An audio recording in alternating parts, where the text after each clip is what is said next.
After 38 years of marriage, Maren Blake thought she knew everything about her husband, Caleb, until the day she found herself sitting in the lobby of the Seabrook Inn, watching him disappear into an elevator with another woman. But this isn't just another story of infidelity and heartbreak. What Maren discovers in the pocket of Caleb's forgotten jacket will shatter everything she thought she knew about her marriage, her husband, and most devastatingly, herself.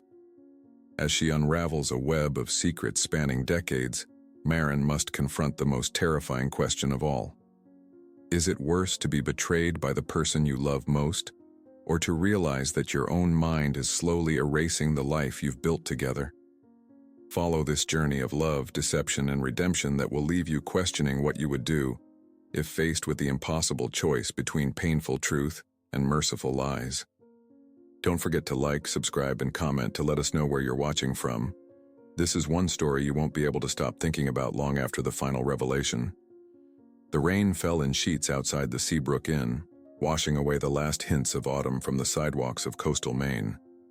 Inside, the warm glow of antique chandeliers created pools of golden light across the marble floor, a stark contrast to the storm raging beyond the revolving doors.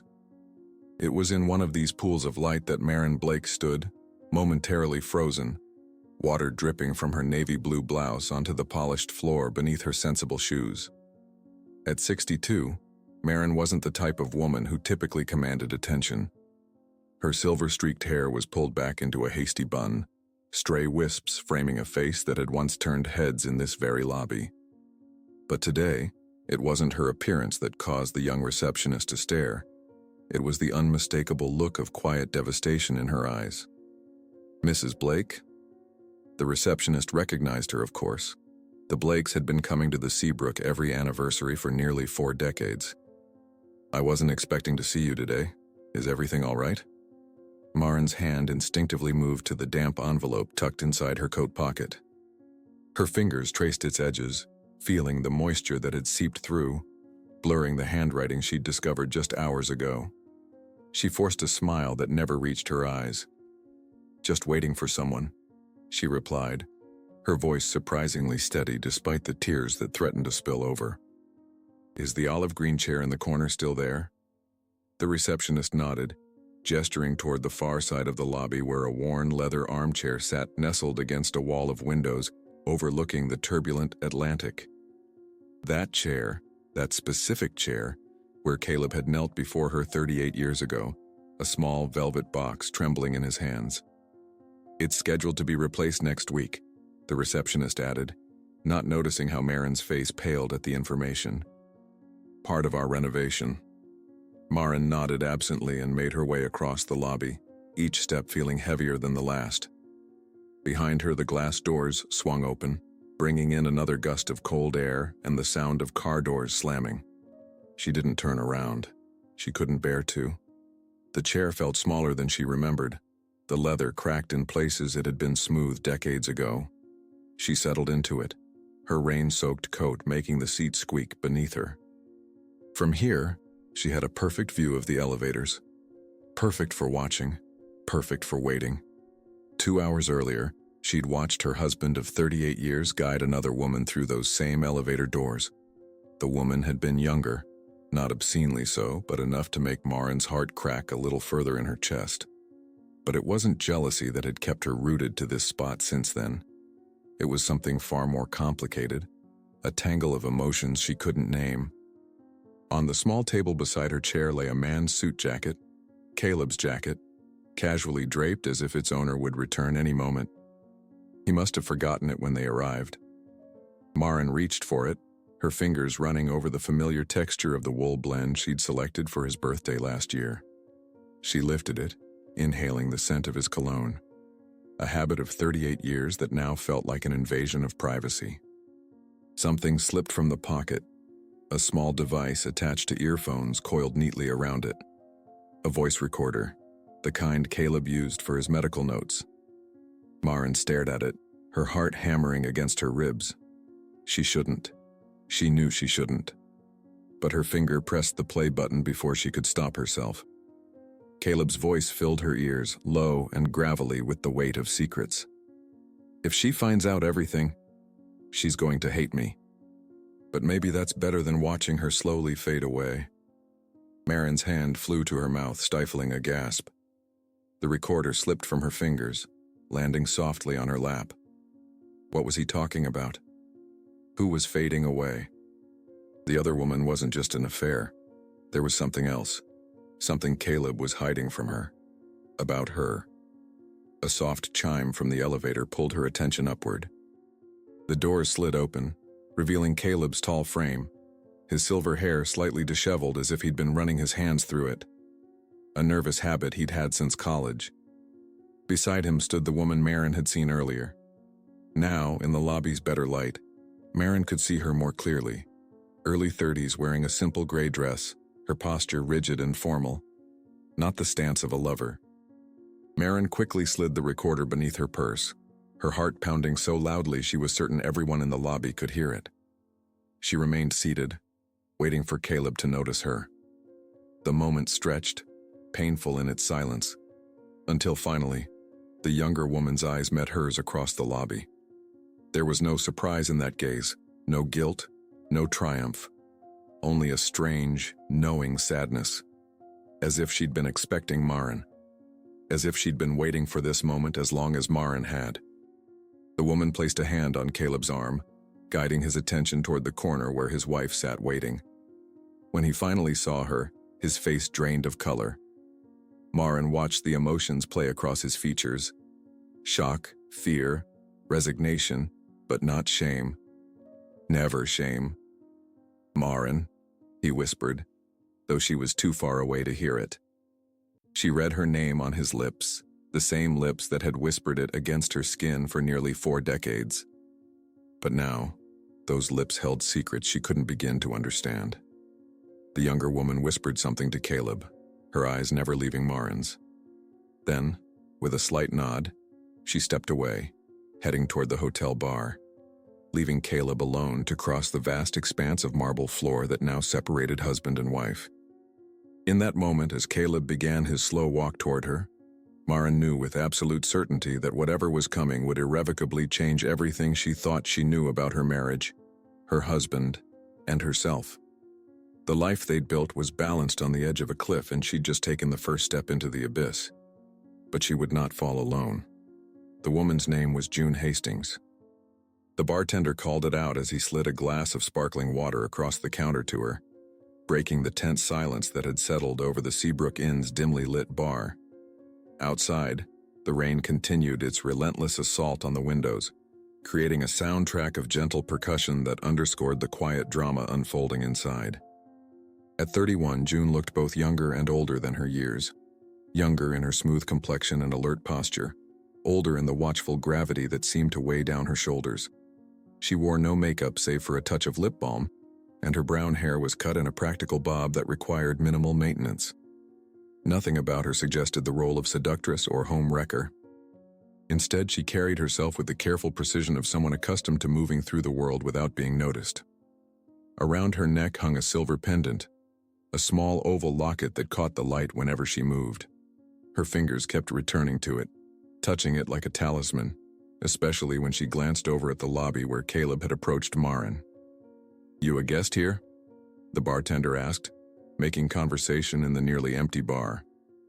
"Just helping a friend," June replied, her voice surprisingly gentle with a hint of New England in her vowels. Her eyes never left the scene playing out across the lobby. "Mr. Blake isn't well." The bartender followed her gaze to where Caleb now sat beside his wife, his head bowed as he spoke in hushed tones. "The older gentleman? He seems fine to me." June's lips tightened. Not all illnesses are visible. 3 hours earlier, June had helped Caleb from the car, steadying him as a momentary spell of dizziness washed over him. She'd guided him through the back entrance of the hotel, supporting his weight with a practiced ease that spoke of routine rather than romance.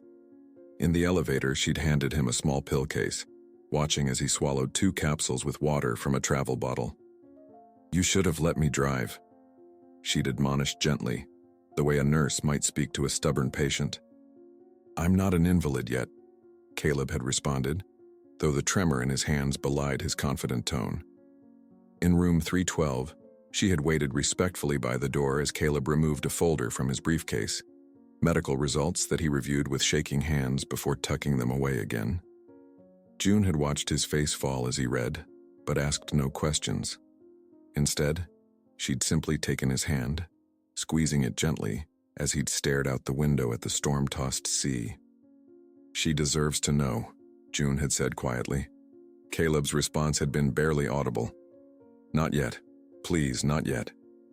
Now, watching from her bar stool as Caleb spoke to Maren, June absently adjusted the strap of her handbag, a vintage leather purse with hand-stitched detailing around the edges. The bag was well worn but meticulously maintained, clearly a treasured possession rather than a fashion statement.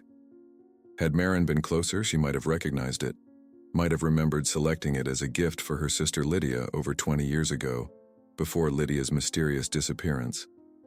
The bartender slid another sparkling water toward June. "On the house," he said with a sympathetic smile. "You look like you could use something stronger, but this was what you ordered." June nodded her thanks, still fixated on the couple across the lobby. From her vantage point, she could see Maren's back stiffen as Caleb spoke, could see his hands gesturing in that particular way he had when he was trying to explain something complicated. What she couldn't see was Maren's face. Couldn't know that, at that precise moment, Maren was noticing something odd about the way Caleb referred to the woman at the bar, always as Ms. Hastings, never June, even as he tried to explain her presence in his life. Returning her attention to her drink, June turned slightly in her seat, revealing the back of her handbag where new stitching created a barely perceptible bulge along the inner lining, a hidden compartment sewn into the leather, concealing something flat and rigid. A hotel guest brushed past her, accidentally knocking the bag from her lap. As June quickly retrieved it, her sleeve rode up, revealing a medical alert bracelet on her wrist. She hastily tugged the sleeve down, but not before the bartender had glimpsed the engraved words, "Caregiver, contact Dr. Miller." Across the lobby, Maren had risen from the green armchair, her face a mask of controlled emotion. She said something to Caleb that made him reach for her hand, which she deliberately pulled away. Then, with movements that suggested decades of practiced composure, she walked toward the hotel entrance, pausing only to jot something in a small notebook she pulled from her purse. From where June sat, it looked like Maren was writing down the license plate number of a car visible through the front windows, the same rental car June had used to bring Caleb to the hotel. As Maren disappeared through the revolving doors into the rain, Caleb remained seated, his shoulders slumped in defeat. After a moment, he stood with visible effort and made his way toward the bar where June waited. His gait was unsteady, almost imperceptible to a casual observer, but June immediately stood to offer support. "How much did you tell her?" June asked quietly as Caleb reached her side. "Not enough," he replied, his voice hollow. "Not nearly enough." They moved toward the elevator together, June subtly guiding Caleb with a hand beneath his elbow, not the gesture of a lover, but of a caretaker. As they waited for the doors to open, Maren suddenly reappeared, her coat now soaked through from the downpour outside. She strode directly toward them, her earlier composure replaced by a determined intensity. "You left this," she said to Caleb, holding out his suit jacket with the voice recorder conspicuously missing from its pocket. Her eyes flickered to June, taking in the younger woman's appearance with new scrutiny, lingering on the familiar handbag. Caleb accepted the jacket, his fingers brushing against Maren's. "Thank you," he said, his voice thick with unspoken words. Maren held his gaze. "We're not finished, Caleb." He nodded slowly. "I know." Then, with a glance toward the exit, he added, "You won't understand, not yet." Maren's hand shot out, gripping his arm with surprising strength. "You're going to tell me," she whispered fiercely, "or I'll find out myself." Caleb hesitated, conflict evident in the lines deepening around his mouth.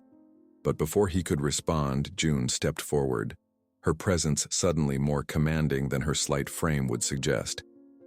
"Perhaps it's time she knew," June said, her voice cool and measured as she addressed Caleb rather than Maren.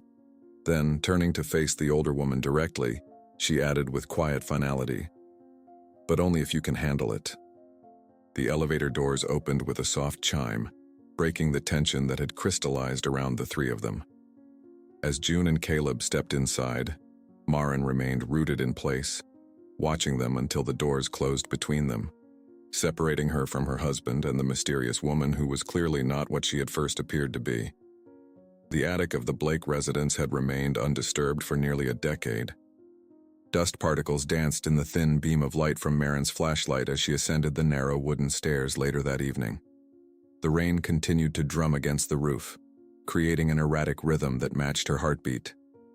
Each step creaked beneath her weight, a chorus of small betrayals announcing her presence to the empty house. Caleb hadn't returned home. A brief text, "Staying at the hotel tonight," was all the explanation he'd offered.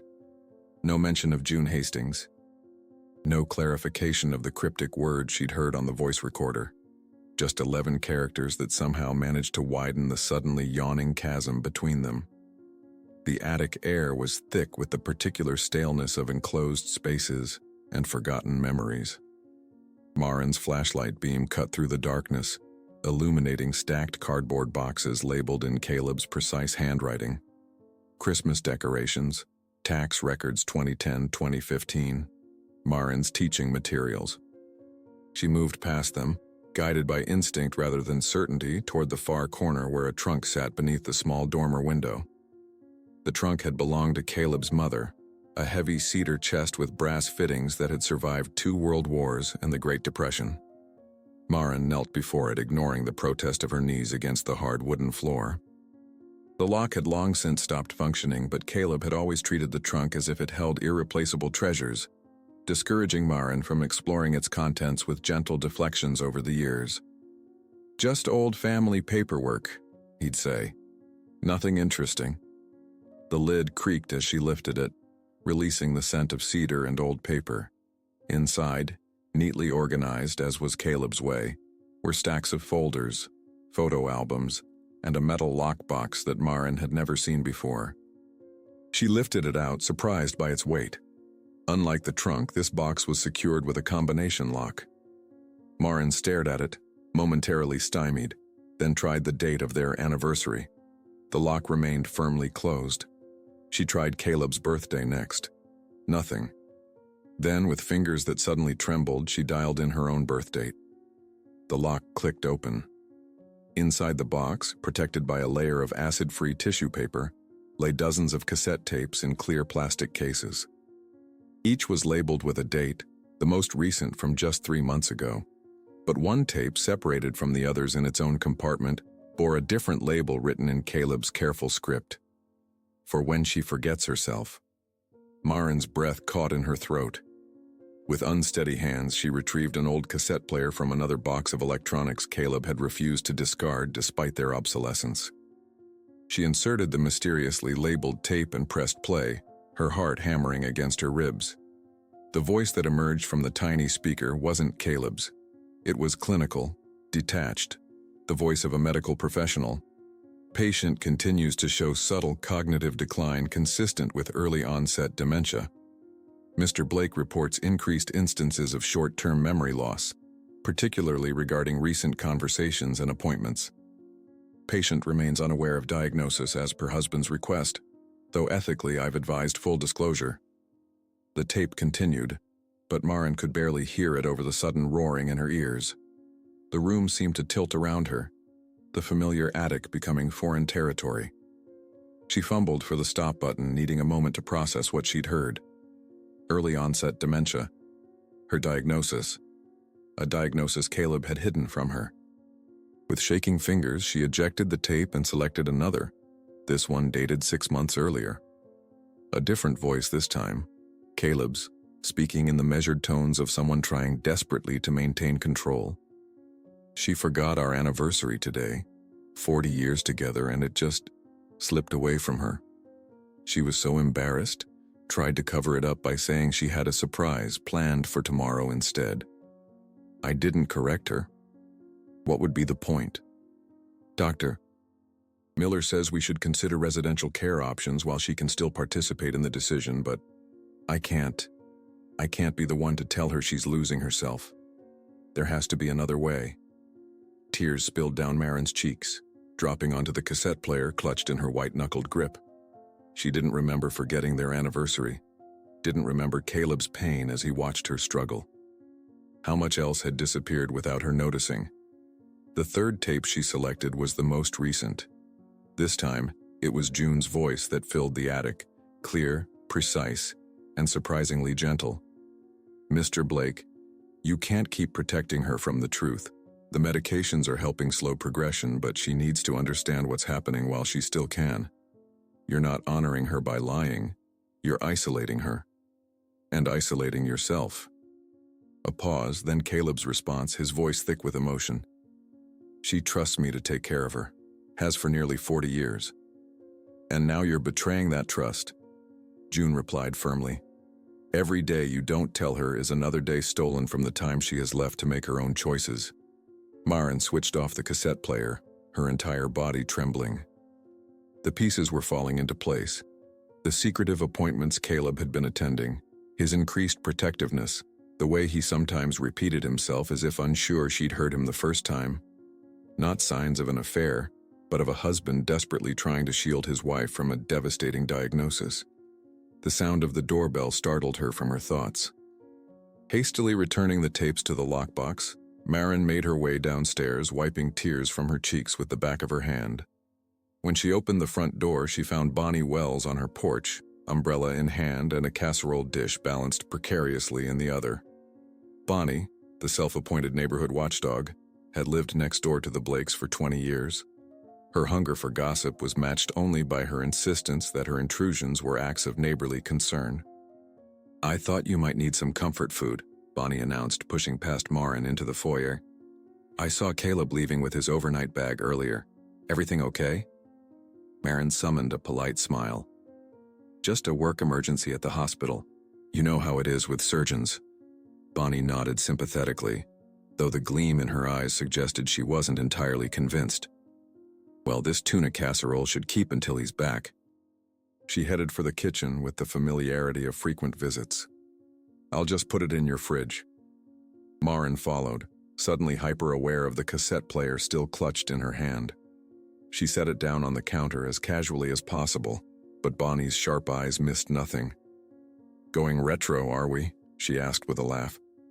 "I threw all those old things out years ago." "Just sorting through some attic boxes," Marin replied vaguely. Bonnie lingered, arranging and rearranging the placement of the casserole dish as she fished for information. "Speaking of old things, isn't it strange how your husband started visiting the town library so often after that tragic fire?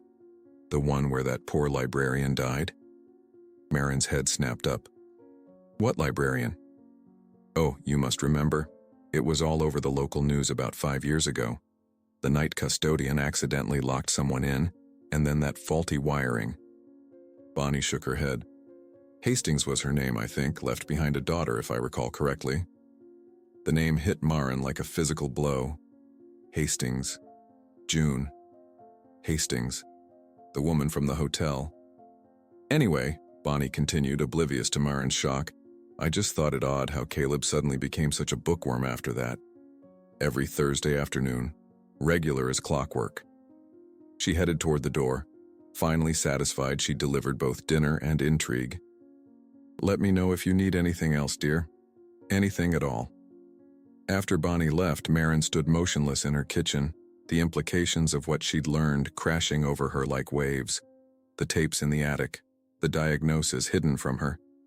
And now, a connection between Caleb and the Hastings family that predated her discovery at the hotel by years. With sudden determination, Marin grabbed her car keys. The storm had intensified, but she barely noticed as she drove through the deluge back to the Seabrook Inn, the cassette with her diagnosis tucked securely in her coat pocket. In the hotel lobby, she took up her position in the green armchair once more, waiting. When Caleb finally appeared from the elevator shortly after midnight, alone this time, Marin stood to face him. Her voice was steady despite the earthquake happening inside her. "Why is the daughter of the woman you let die taking care of you now?" Caleb's face drained of color under the amber glow of the hotel lobby's chandeliers. His lips parted, but no sound emerged as he stared at Marin. suddenly looking every one of his 65 years and more. Outside, lightning flashed, momentarily flooding the lobby with stark white light that accentuated the deep lines of shock etched across his features. "Who told you?" he finally managed, his voice barely audible over the storm's fury. "Does it matter?" Marin countered, the cassette tape pressing against her side through the pocket of her raincoat. "I want the truth, Caleb. All of it." Before he could respond, the elevator doors opened again and June emerged, her expression shifting from surprise to resignation when she spotted Marin. She approached them slowly, her practical shoes making no sound on the plush carpet. "I'll take her," June said quietly to Caleb, not bothering to pretend she didn't know what was happening. "You're not well enough for this conversation." Caleb started to protest, but a visible wave of dizziness washed over him, forcing him to grip the back of a nearby chair. June efficiently guided him to sit, then turned to Marin with a clinical detachment that belied the intensity in her eyes. "There's a place we need to go," she said. "I can drive, or you can follow in your car." Marin hesitated, studying the younger woman's face for any hint of deception. "Why should I trust you?" "You shouldn't," June replied with unexpected candor. "But if you want answers about your condition and about your husband's connection to my mother, this is the only way you'll get them." 20 minutes later, Marin found herself following June's taillights through the rain-slicked streets of coastal Maine, away from the glowing windows of the Seabrook Inn, away from the town center, and into the outskirts where forest pressed close against narrow roads. They drove in silence save for the rhythmic swish of windshield wipers fighting a losing battle against the downpour. June finally turned onto a gravel drive nearly hidden by overgrown rhododendrons. At its end stood a small stone chapel, its stained glass windows dark and its wooden doors secured with a rusted padlock. The building had clearly been abandoned for years, ivy creeping up its walls and reclaiming the structure for nature. "St. Augustine's," June explained as they huddled beneath the chapel's meager overhang. "Closed 12 years ago when the parish couldn't afford repairs." She produced a key from her pocket and worked it into the padlock with practiced ease. The basement was converted to document storage for the county hospital before they went digital. Now it's just forgotten. The heavy door creaked open, revealing a musty darkness within. June switched on a battery-powered lantern, casting long shadows across pews covered in dust cloths like shrouded ghosts. She led Marin down the center aisle toward the altar, where a narrow door revealed a steep staircase descending into darkness. "Watch your step," June cautioned, holding the lantern higher. "The third stair is loose." The basement air was thick with the particular smell of old paper and forgotten spaces. Metal shelving units lined the walls, filled with banker's boxes labeled by year and department. June moved with the confidence of someone who had been here many times before, navigating between the shelves to a small cleared area at the back where a folding table and 2 chairs had been set up. "Sit," she instructed, placing the lantern between them. Its light threw their faces into sharp relief, accentuating the strange symmetry between them. Both women, with determined eyes and the same stubborn set to their jaws, separated by 30 years and a gulf of secrets. From a canvas bag stashed beneath the table, June withdrew a thick manila folder. She opened it carefully, revealing medical charts and brain scans paper-clipped to densely typed reports. Across the top of the first page, Marin's name was printed in bold letters, followed by a diagnostic code she didn't recognize. "Your husband has been tracking your condition for 18 months, June said without preamble. "Early-onset Alzheimer's with an unusual presentation. The symptoms began subtly: missed appointments, misplaced items, difficulty recalling recent conversations." Marin's fingers trembled as she reached for the folder, pulling it closer to examine her own medical history. A history she had no memory of creating. Page after page documented her decline in clinical, detached language that somehow made it all the more devastating. "Why would he hide this from me?" Marin whispered, her voice breaking. "Why wouldn't he tell me?" June's expression softened fractionally. "He thought he was protecting you, preserving your happiness for as long as possible." She hesitated, then added, "My mother had the same philosophy about difficult truths. She believed some people weren't strong enough to handle them." Your mother, Marin repeated, looking up from the documents. The librarian who died in the fire. June nodded, reaching into her bag again. This time she withdrew an old newspaper clipping yellowed with age. The headline read, "Local Librarian Perishes in Overnight Blaze." Beneath it was a photograph of a woman with June's eyes and determined chin, standing proudly in front of the town library. "Lydia Hastings," June said. "My mother." Marin stared at the photograph, recognition dawning slowly. "I knew her. She was my sister's friend in college." She looked up sharply. "What does any of this have to do with Caleb?" June's mouth tightened. The library's electrical system had been flagged as dangerous for years. The town council kept delaying repairs, claiming budget constraints. Your husband was on that council. He was the one who repeatedly tabled the funding requests. Marin shook her head in disbelief. "That's not possible. Caleb would never." "He didn't think anyone would be in the building overnight," June interrupted. "It was supposed to be empty. But my mother was working late, finishing a grant proposal. The night custodian didn't know she was there when he locked up." The pieces were falling into place with terrible clarity. "So Caleb feels responsible for her death." "He is responsible," June stated flatly. "Not criminally. The investigation cleared the council of legal wrongdoing. But morally?" She shrugged. "He's been trying to atone ever since." "By taking care of you," Marin realized. June's laugh was brittle. "Not exactly. He found me 6 years ago after my first cancer diagnosis. Paid for treatments my insurance wouldn't cover. Set up a trust for future medical expenses." She gestured around at the hidden basement. "Gave me access to medical resources I wouldn't otherwise have. And in return? In return, I became his research assistant, searching for experimental treatments for your condition." June's expression hardened. "Though I didn't know he was keeping your diagnosis secret from you until 3 months ago. That wasn't part of our arrangement." Marin sat back, overwhelmed. The lantern light flickered as a draft found its way down the stairs, making shadows dance across the walls of filing cabinets. Outside, thunder rumbled, more distant now as the storm began to move offshore. "There's more," June said quietly, reaching into the hidden compartment of her handbag, the vintage leather bag that had once belonged to Lydia.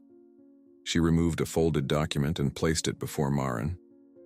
"Your husband has been using your retirement fund to pay for my care and for experimental medications for you that insurance won't cover.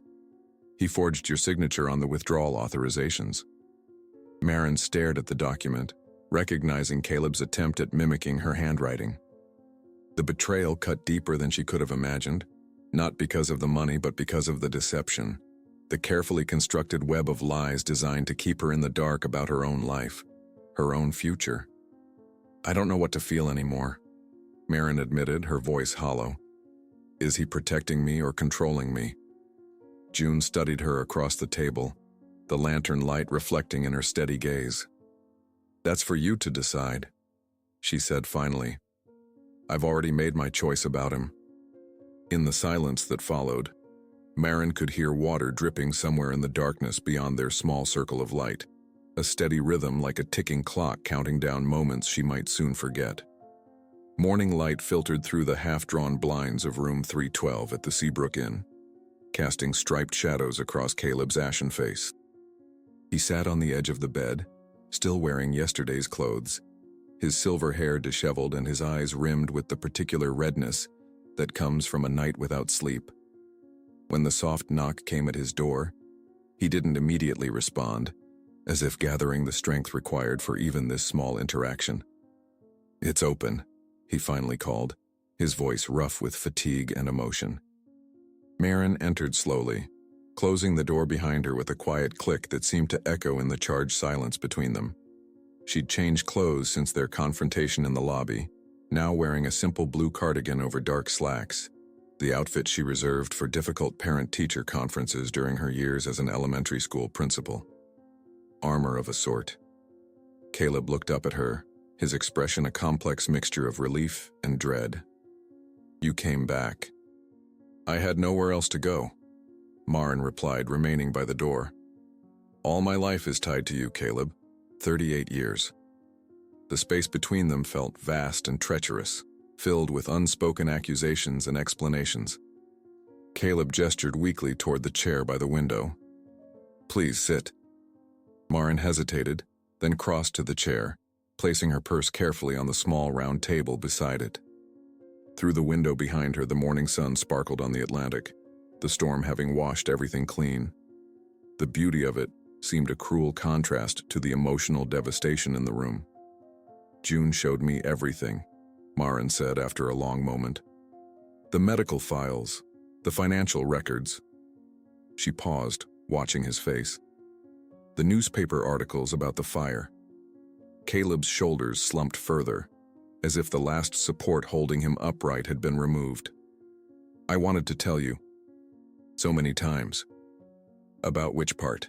Maren asked, her voice steady despite the turmoil inside her. About my diagnosis? About using our retirement money without my knowledge? Or about your role in Lydia Hastings' death? All of it, he whispered, raising his eyes to meet hers. They were the same gentle brown eyes she'd fallen in love with at 19, now swimming with tears. But I was afraid. Of what? Of losing you. His voice broke on the words. Not just to the disease, but to your anger, your disappointment, your hatred. A tear escaped, tracking slowly down his weathered cheek. He made no move to wipe it away, as if accepting it as just punishment for his sins. I only wanted you to remember me well, he continued, the words tumbling out now like water through a broken dam. Not as the man who had to remind you of your own name. Not as the man who watched you disappear piece by piece. He drew a shuddering breath. I couldn't bear the thought of you looking at me with no recognition in your eyes, Maren. No memory of our life together. Maren sat perfectly still, absorbing his words. Outside, a seagull cried, the sound sharp and mournful against the backdrop of gentle waves. So instead, she said finally, you decided to control what parts of my life I was allowed to know about. You made choices for me that weren't yours to make. I was trying to protect you. No. Maren cut him off, her voice firmer now. You were protecting yourself, Caleb, from having to watch me process my diagnosis, from having to support me through my grief and fear. Her hands gripped the arms of the chair until her knuckles whitened. You robbed me of the chance to face this on my own terms. Caleb seemed to shrink before her eyes, the truth of her words landing like physical blows. You're right, he admitted. I thought I was sparing you pain, but I was really sparing myself. He wiped his face with a trembling hand. I've made so many mistakes, Maren, with you, with the library funding, with June. Tell me about June, Maren said, relaxing her grip on the chair slightly. The whole truth this time. Caleb nodded, gathering himself. After the fire, after Lydia died, I couldn't sleep, couldn't eat. The official investigation cleared the council of wrongdoing, but I knew. He swallowed hard. I knew we could have prevented it. I could have prevented it. He stood with visible effort and moved to the window, staring out at the horizon as if seeking strength from the vastness of the ocean. I started looking for her daughter, for June. Not to ease my guilt, though God knows I tried to tell myself that's all it was. She was 25 then, working as a research librarian at the university. I set up an anonymous scholarship fund in her mother's name. A bitter smile crossed his lips. I was a coward even in my attempt at atonement. When did she find out it was you? Maren asked. 5 years ago, shortly after her cancer diagnosis. He turned back to face Maren. She came to my office at the hospital. I barely recognized her. The chemotherapy had taken her hair, her color. But her eyes... He shook his head. They were Lydia's eyes, filled with the same fierce intelligence and fury. Maren could picture it. June, weakened by illness but propelled by righteous anger, confronting the man she held responsible for her mother's death. She told me she'd traced the scholarship money, Caleb continued. demanded to know why I was trying to ease my conscience with cash. His voice dropped. Then she collapsed in my office. Her cancer had metastasized to her brain. The prognosis was terminal without experimental treatment that her insurance wouldn't cover. So you paid for it, Maren said, understanding dawning. With our retirement savings. Caleb nodded miserably. The treatment worked. She went into remission, but the medical bills kept coming, and I kept paying them. And then, he hesitated. Then you started forgetting things, he said softly. Small things at first, where you'd put your keys, the name of our new neighbor, the date of your dental appointment.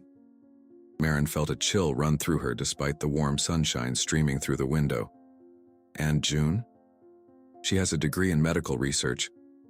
When I finally confided in her about your symptoms, she offered to help me research experimental treatments. It was an arrangement of mutual necessity. She still hates me for her mother's death, but she's dedicated to helping you. The irony wasn't lost on Maren, that the daughter of a woman who had died because of Caleb's negligence was now helping to save his wife from a disease that was slowly erasing her. Do you think that makes up for what happened to Lydia? She asked, watching his face closely. Caleb's eyes filled with fresh tears. Nothing makes up for that, he whispered. Nothing ever could. They sat in silence for a long moment, the weight of decades of secrets pressing down between them. Finally, Maren stood and moved to stand before him. I don't know if I can forgive you, she said, her voice surprisingly gentle despite her words. Not yet. Maybe not ever. But I need to understand. Did you lie to protect me or to control me? Before Caleb could answer, a sharp knock at the door interrupted them. The hotel manager stood in the hallway, his expression apologetic but firm. Mrs. Blake, there's someone in the lobby asking for you. Says it's urgent. He hesitated. A Mrs. Wells from your neighborhood. Maren frowned. Bonnie? What could she possibly want? But as she descended to the lobby with Caleb following slowly behind, she found not just Bonnie waiting, but several neighbors from their street, all wearing expressions of awkward concern tinged with the unmistakable excitement of those about to witness drama unfold. Maren, dear. Bonnie stepped forward, clasping Maren's hands in hers. We've all come to support you in this difficult time. What difficult time? Maren asked, bewildered. Bonnie's eyes widened in theatrical surprise. Why, finding out about Caleb's other arrangements. She lowered her voice to a stage whisper. His other family. The Seabrook Inn's lobby fell silent as Maren stared at Bonnie Wells, the woman's words hanging in the air like a toxic cloud. Around them, other hotel guests slowed their pace, sensing the unfolding drama with the instinctive radar people have for others' misfortune. Caleb stood frozen on the bottom step of the staircase, his face a mask of exhausted resignation. Other family? Maren repeated, her voice surprisingly steady, despite the emotional hurricane within her. Bonnie, I think you've misunderstood something. Bonnie's expression was a masterpiece of performative sympathy, her eyes gleaming with the particular excitement of someone about to dispense what they consider vital information. Oh, honey, she said, patting Maren's arm. We all saw the young woman. Dr. Patel's wife spotted them at that fancy restaurant in Portland last month, and now she's staying at the same hotel as Caleb, while you're at home alone.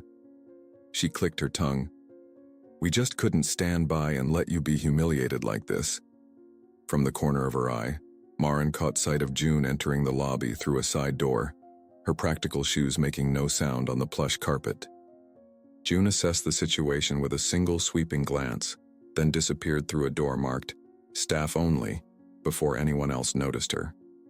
This is neither the time nor place, Bonnie, Caleb said, his voice carrying a quiet authority that momentarily silenced the group of neighbors. Maren and I are dealing with a personal matter that has nothing to do with infidelity. One of the other neighbors, Ted Garvey, stepped forward. He'd never particularly liked Caleb, a resentment born years ago over a property line dispute. Come on, Blake. Everyone knows you've been seen with that young woman all over town. Secret meetings at the library. Appointments that your receptionist isn't allowed to book in your official calendar. The pieces fit. You don't know anything about our situation, Marin said, suddenly finding her voice. The absurdity of it all, these people thinking Caleb's elaborate deceptions were merely covering up a commonplace affair, struck her with unexpected force.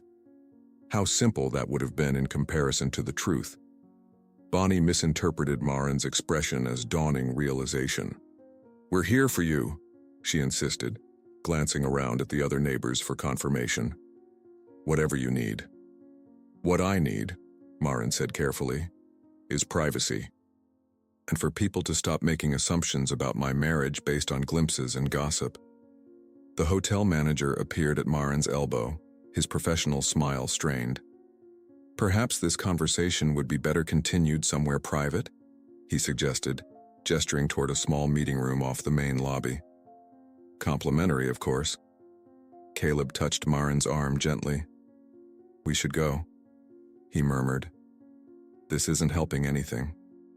As they turned to follow the manager, the front doors of the inn swung open, admitting June. She'd apparently circled around the building to re-enter through the main entrance, a calculated move that immediately drew all eyes in her direction. In her hands was a small padded envelope. "Mr. and Mrs. Blake," she said formally, her voice carrying across the now silent lobby. "I have the final materials you requested for your research project." Bonnie's eyes widened as she took in June's appearance. The practical clothing, the no-nonsense hairstyle, the complete absence of anything resembling romantic interest as she addressed Caleb. "You're working with the Blakes?" she asked, her disappointment at this mundane explanation poorly concealed. "Ms. Hastings is assisting us with a medical research project," Caleb confirmed, seizing the opportunity June had provided. "One that we'd prefer to keep private for now." The gathered neighbors exchanged glances, the excitement of potential scandal rapidly deflating. One by one they mumbled apologies and retreated, Bonnie the last to leave, her expression making it clear she wasn't entirely convinced. When they were gone, June handed the envelope to Marin. "Not here," she said quietly. "Somewhere private." In the small meeting room the hotel manager had offered, Marin opened the envelope with trembling fingers. Inside was a single cassette tape labeled simply, "For Marin, listen alone." "What is this?" she asked, looking between June and Caleb. "Something he recorded for you last week," June replied, her eyes on Caleb. "After we argued about telling you the truth." Caleb nodded wearily. "I should have given it to you myself," he admitted, "but I was afraid." June produced a small cassette player from her bag. "I'll leave you two alone," she said, placing the player on the polished mahogany table. Her eyes met Marin's briefly, conveying something complex. Not quite sympathy, not quite solidarity, but a recognition of shared experience. Then she was gone, closing the door silently behind her. Marin inserted the tape and pressed play. The room filled with Caleb's voice, stronger than it had been in recent days, as if he had summoned all his remaining energy for this recording. "Marin," the tape began, "if you're listening to this, then you know about your diagnosis, and about what I've done, the lies I've told, the choices I've made without consulting you." A pause, filled only with the sound of his breathing. "I want to say I'm sorry, but that word feels so inadequate against the magnitude of my betrayal." Caleb, sitting across from her at the table, closed his eyes, his face etched with pain as his own voice continued. "I could tell you that I did it all out of love. That would be true, but it would also be a lie. Fear played an equal part. Fear of losing you, fear of watching you slip away, fear of being alone." Another pause. "So I convinced myself that protecting you from the truth was an act of love, when really, it was an act of cowardice." Marin felt tears streaming down her face but made no move to wipe them away. Across the table Caleb remained motionless, his eyes still closed as if in penance. "I want to give you something, Marin," the recording continued. "Not excuses or explanations, but memories. Memories you might lose someday, that I want to preserve for you while I still can." What followed was a gentle recitation of their shared history, the day they met in the university library, Caleb knocking over a stack of medical textbooks in his haste to help her reach a high shelf, their first date at a small Italian restaurant where the waiter had spilled red wine on Caleb's new white shirt, the moment he proposed in the olive green armchair at the Seabrook Inn, so nervous that he dropped the ring between the cushions and spent 10 minutes searching for it, while she laughed until she cried. "Remember the day you forgot the name of our street?" The recording continued, Caleb's voice softening.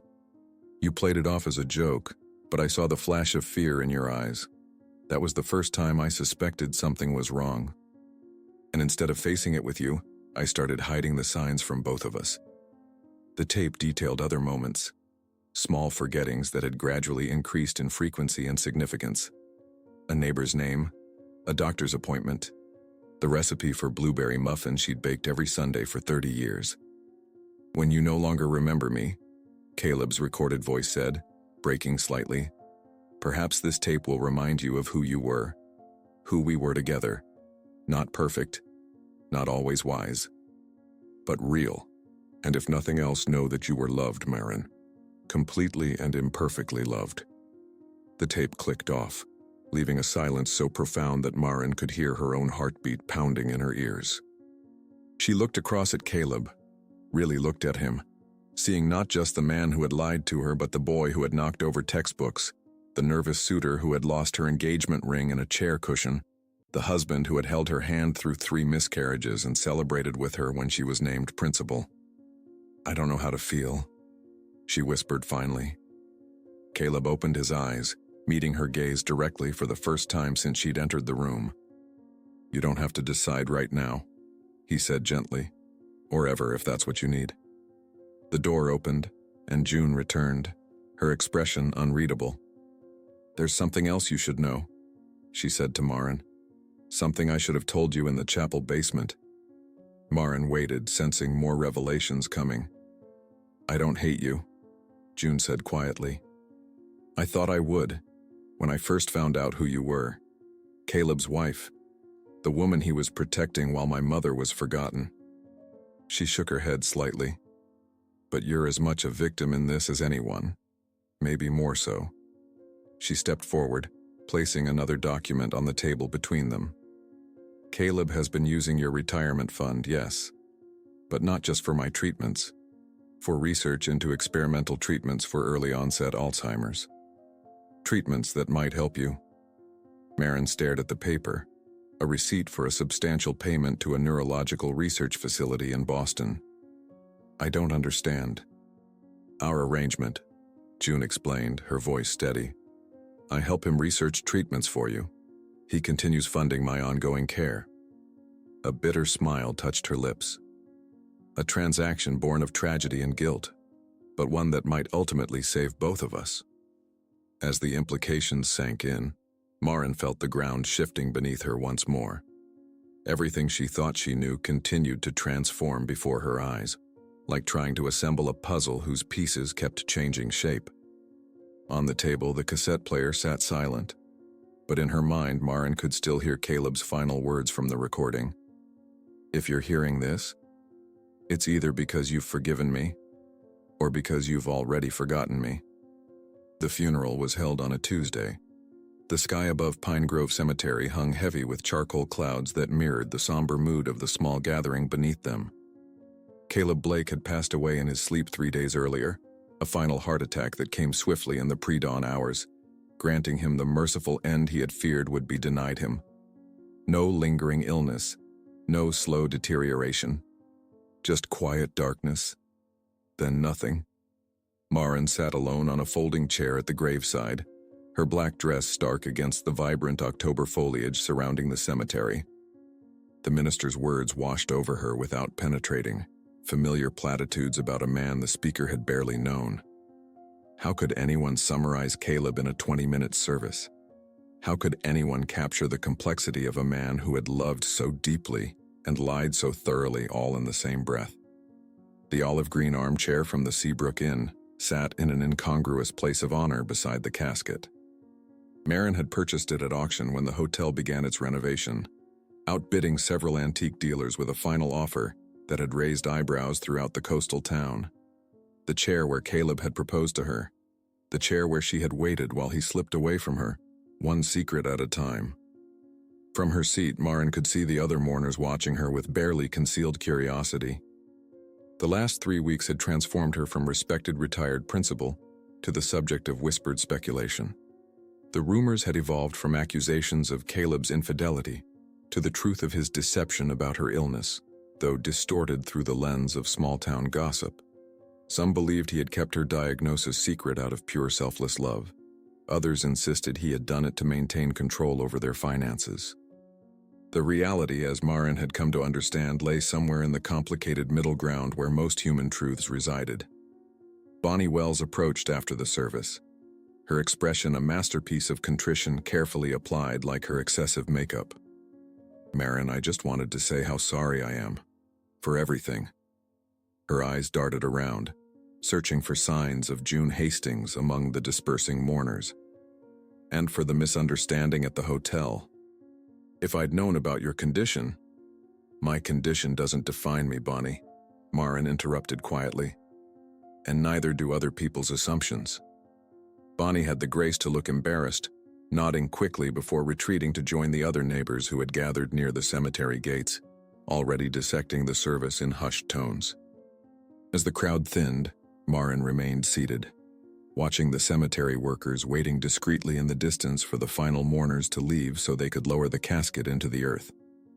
The first drops of rain began to fall, pattering gently on the leaves overhead, and speckling the dark wood of Caleb's casket with small, darkened circles. "You should take cover," a voice said from behind her. "The forecast calls for a downpour." Maren didn't turn around, recognizing June's voice immediately. "I don't mind the rain," she replied. "It feels appropriate." June moved to stand beside her, dressed not in black, but in a deep burgundy suit that somehow seemed more genuinely mournful than the traditional funeral attire surrounding them. In her hands, she held a manila envelope similar to the ones that had contained so many revelations over the past weeks. "He left this for you," June said, offering the envelope, "with instructions that I should deliver it after the service."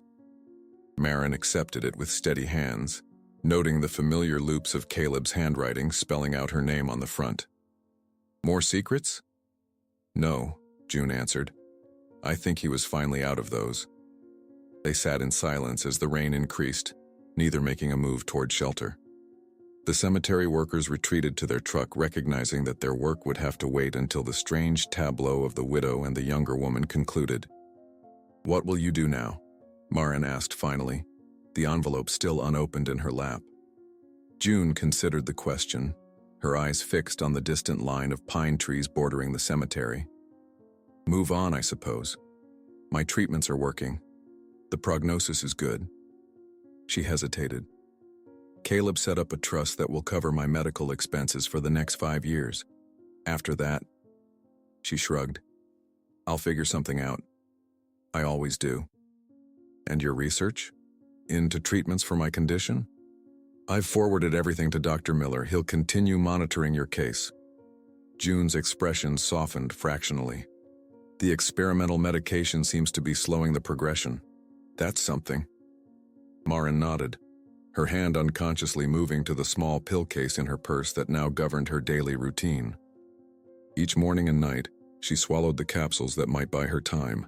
Time to remember, time to prepare, time to say goodbye to herself piece by piece. "I've started keeping a journal," Maren said suddenly, "recording everything I can still recall. For later."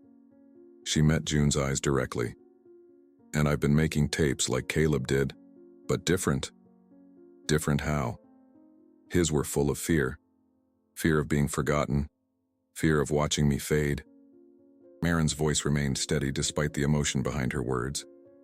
"Mine are full of acceptance, I guess. Reminders to my future self to be gentle with whatever remains."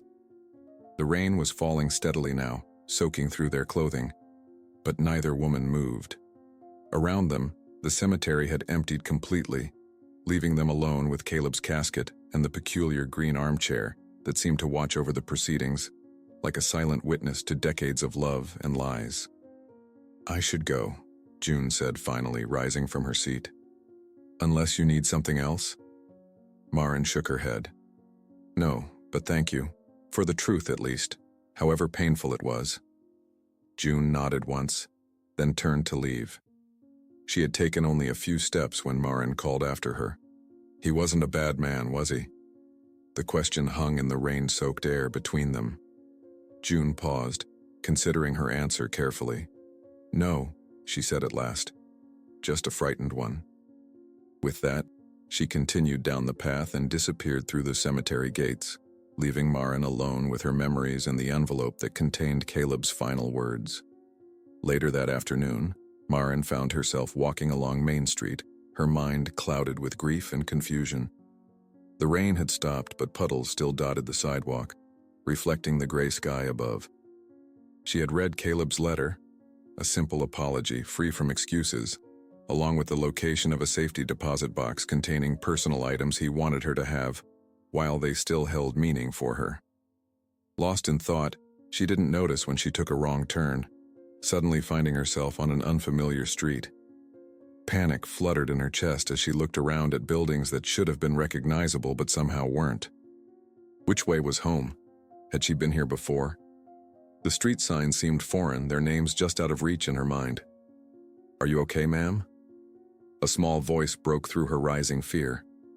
A boy of about 10 stood before her, his backpack slung over one shoulder, watching her with the direct curiosity of childhood. Maren hesitated, unsure how to explain that she was lost in the town she'd lived in for 40 years. "I think I took a wrong turn." The boy nodded sagely. "Happens to my grandma sometimes too. Where are you trying to go?" "Home," Maren said simply. "Maple Street."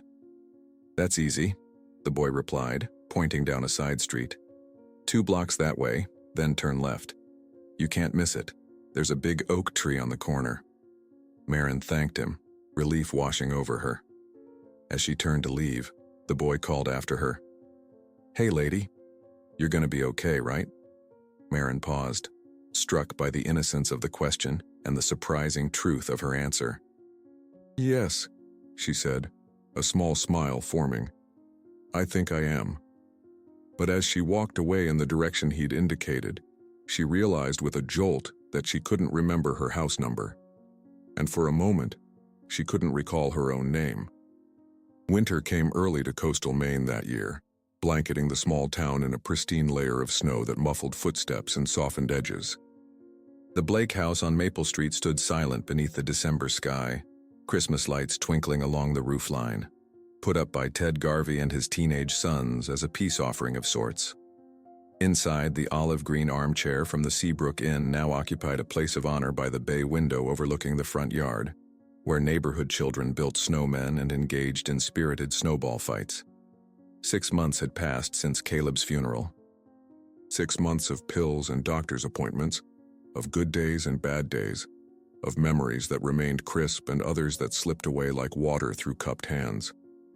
Maren had developed systems, Post-it notes labeled with the names of everyday objects, a large calendar in the kitchen with appointments and reminders written in her increasingly unsteady handwriting, photographs labeled with the names of friends and neighbors, and the tapes.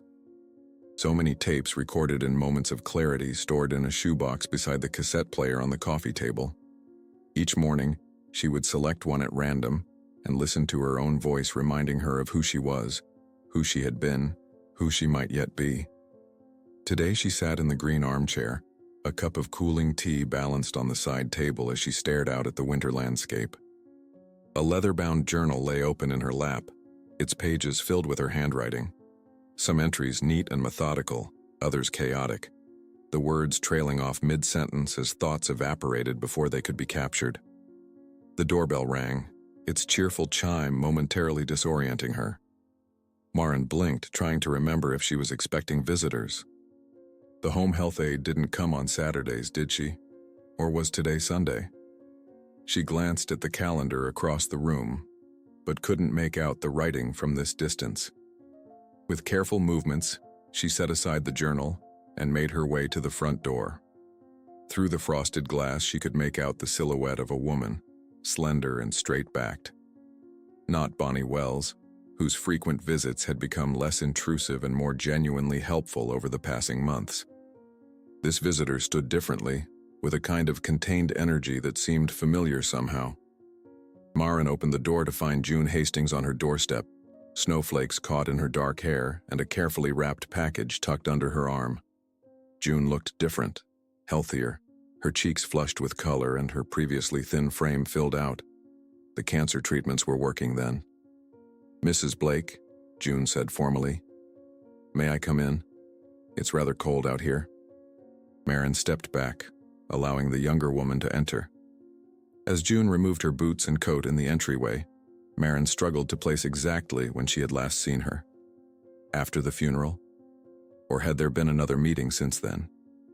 "I've been in Boston," June said, as if reading her thoughts. "At the research hospital.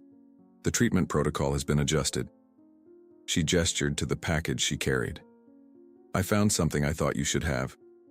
They moved into the living room where the fire had burned down to glowing embers. June glanced around, taking in the post-it notes, the labeled photographs, the calendar with its boldly written reminders. If she was surprised by these adaptations, she didn't show it. "You look well," Maren offered, settling back into the green chair while June perched on the edge of the sofa. "The treatments are helping?" June nodded. "The prognosis is excellent. 5 years cancer-free next month." A small, ironic smile touched her lips. "It seems Caleb's atonement was effective, at least medically speaking." Maren's gaze fell on the cassette player beside June on the coffee table. "Have you listened to them?" she asked, gesturing toward the shoebox of tapes. "No," June replied. "They're yours. Private." She hesitated, then added, "Though Caleb sent me copies of the ones he made. The ones about your history together. I've been transcribing them, creating a written record in case the tapes deteriorate." The thought was both touching and troubling. Maren's most intimate memories, preserved by the daughter of a woman her husband had indirectly caused the death of. The strange tangled web of their lives continued to surprise her.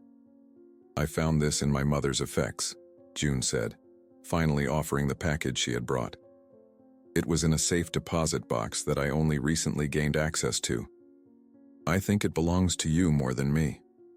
Maren unwrapped the package carefully, revealing a small wooden box inlaid with mother-of-pearl.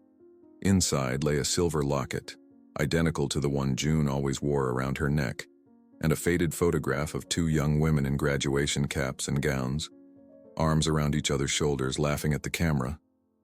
"My mother," June said softly. "And your sister, Lydia, and Lisa." Maren stared at the photograph, memories rushing back with unexpected clarity. Lisa, her younger sister by 3 years, who had died in a car accident just months after this photo was taken. Lisa, who had introduced Maren to her college roommate, Lydia Hastings, at the graduation ceremony captured in this image. "I had forgotten," Maren whispered, touching the photograph gently. "Not just forgotten, I had completely lost this." She looked up at June, seeing the younger woman through new eyes. "That's why the handbag seemed familiar. I gave it to Lydia after Lisa died." "It had been hers." June nodded. "My mother kept it all these years. She told me it was from someone special, someone who understood loss." She touched the locket at her throat. "These were a matched set. My mother had one, and she gave the other to your sister. After the accident, your sister's belongings were returned to your family. And somehow it found its way to this box," Maren finished, the connections between their families growing clearer and more complex with each revelation. "Caleb never knew, did he? That Lydia had been Lisa's friend?" "I don't think so," June replied. "My mother rarely spoke of her college days. The pain of losing her friend was too great, I think." The 2 women sat in silence for a moment, absorbing the strange symmetry of their shared history. Outside, the snow continued to fall, adding another layer to the already white landscape. "There's one more thing," June said eventually. "I made a recording for you." Not a transcription of Caleb's tapes, but something new. She withdrew a cassette from her pocket and placed it beside the wooden box. For when you need it. Maren looked at the unmarked tape, then back at June's face. So like her mother's, carrying echoes of a friendship that had preceded all the tragedy and complication that followed. Thank you. June rose to leave, her purpose apparently fulfilled. At the door, she turned back. The new medications, doctor. Miller prescribed. They're showing promise in the trials. It's not a cure, but... She left the sentence unfinished, unwilling to offer false hope. But it might buy me time. Maren completed for her. Time to remember. Time to forget on my own terms. After June left, Maren returned to the green chair with the newly discovered tape. She inserted it into the player and pressed the button, unsure what to expect. June's voice filled the room, clear and measured. Mrs. Blake, Maren. I'm recording this because there may come a day when you need to hear it from someone other than yourself or Caleb. You were the only innocent one in this tangled story of ours. The only one who never chose deception or revenge or atonement.